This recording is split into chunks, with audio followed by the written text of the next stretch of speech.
ADH usually what is a hormone that usually leads to what? To the reabsorption of water by what the distal convoluted tubules, guys. You know that, right? Yeah, exactly.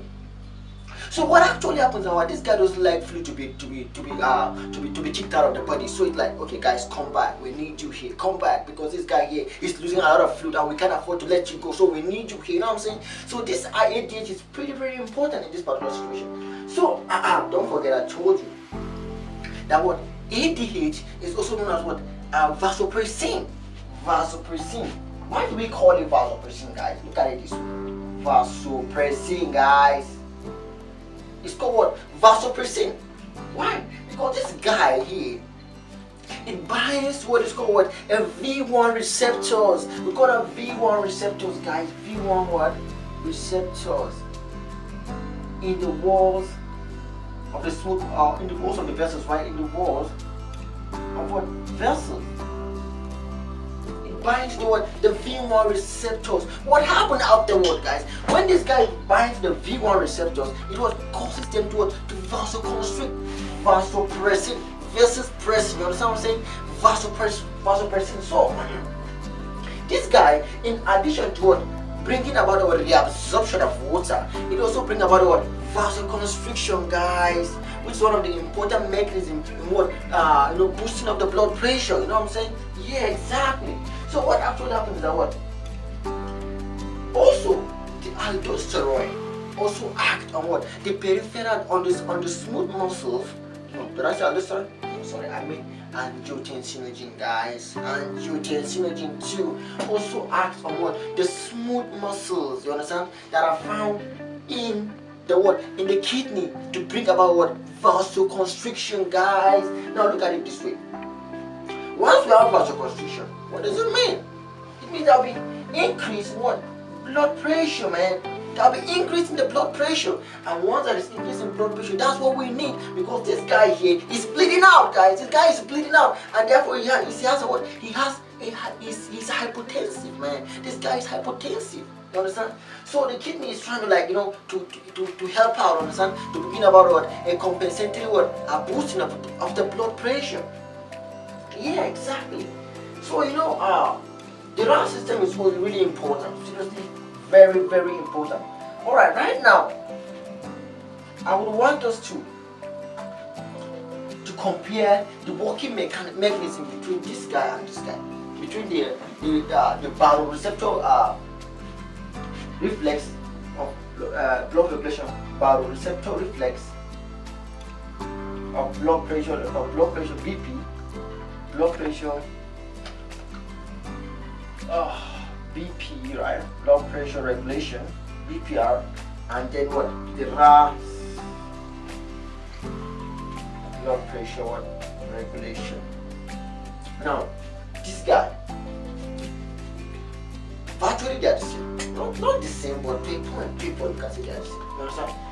This guy, the baroreceptor reflex, what it does is that first of all, it leads to the activation of what the sympathetic fibers, increasing the activity of sympathetic fibers, thereby bringing about increasing heart rate. You understand? And then therefore increase in heart rate, you have what? Increase in contractility. From increasing contractility, you have what? You have increase in stroke volume. From increasing stroke volume, you have increase in cardiac output, guys. And then after that, you have increase in peripheral resistance. Look at it this way now. But this guy, on the other hand, what it does is that what?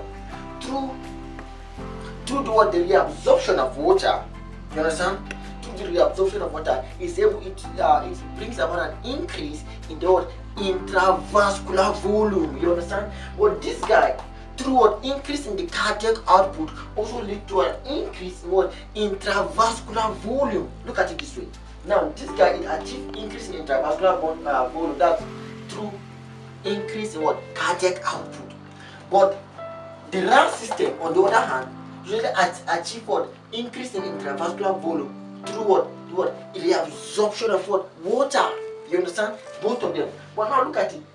This guy over here, that's the baroreceptor.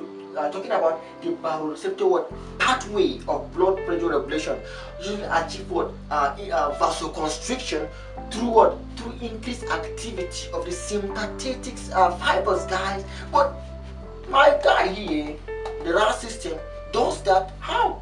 Through hormonal help, you understand? Through the hormones, using what? Vasopressin and angiotensinogen 2.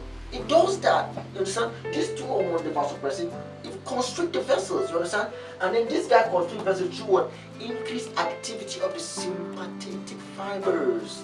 Yeah, exactly. So this particular vasopressin system the RAS system is a pretty important, also a compensatory blood pressure mechanism, regulation mechanism. But right now, I want us to look at a very nice clinical application of this particular knowledge we'll be discussing right now. How do we apply it in the clinics, man? It's not about learning this thing, it's how you apply it in the clinics and help people with it. Okay, consider this case right now, clinical case. We have, let's say, a 45-year-old male. 45-year-old male. This guy was shot. This guy was shot in the leg. You were like, bam, he got some shot in the leg, The guy was shot in the leg and he's bleeding. This guy is bleeding, man. And he came in, he was brought to the hospital, you understand? He was brought to the hospital and then, okay, we check his vitals, guys. We check his vitals. First of all, we check his vital signs, right? Vital signs. What do we see? First, we found out that his blood pressure, BP, his blood pressure is 85 over what? Let's see, over 60. You understand? 85 over 60. You understand? And his heart rate, guys, heart rate is, let's say 120. It's 120. But we found out that, this guy has a normal temperature like 37 degrees Celsius or something. Yeah, he has a normal temperature. Okay, look at this particular vitals. If his blood pressure is 85 over 60, it means he has it's hypotensive, right? This guy is hypotensive. So what does it mean? It means since he has a very low blood pressure, it means the mean arterial pressure is also going to be low. So he also has a very low mean arterial pressure. You understand? Okay, look at it this way. This guy is bleeding. He's bleeding real hard. And then first of all, I told you that the RAS system comes to play after the baroreceptor mechanism. I told you guys. Now look at it. This is where you apply the knowledge now. This guy is bleeding, man. This guy is bleeding. So what happened is that the baroreceptors say that I found at the bifurcation of the common carotid artery. What they do is that they send signals to the vasomotor centers, guys, in the medulla, and then the vasomotor centers now they now increase sympathetic activities. You understand? And what I told you that increase in sympathetic activity leads to increase in the heart rate. Wow, this guy has a very high heart rate, 120. Man, this guy's got a high heart rate due to increased sympathetic sympathetic activities by the activation of due to the activation by the vasomotor centers. You understand? Okay, now look at this. These are his vitals. You understand?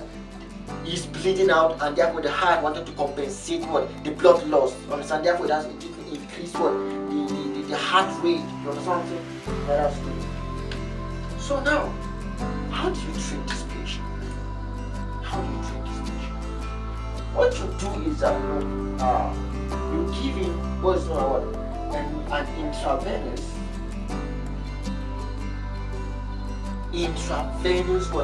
normal saline solution, guys.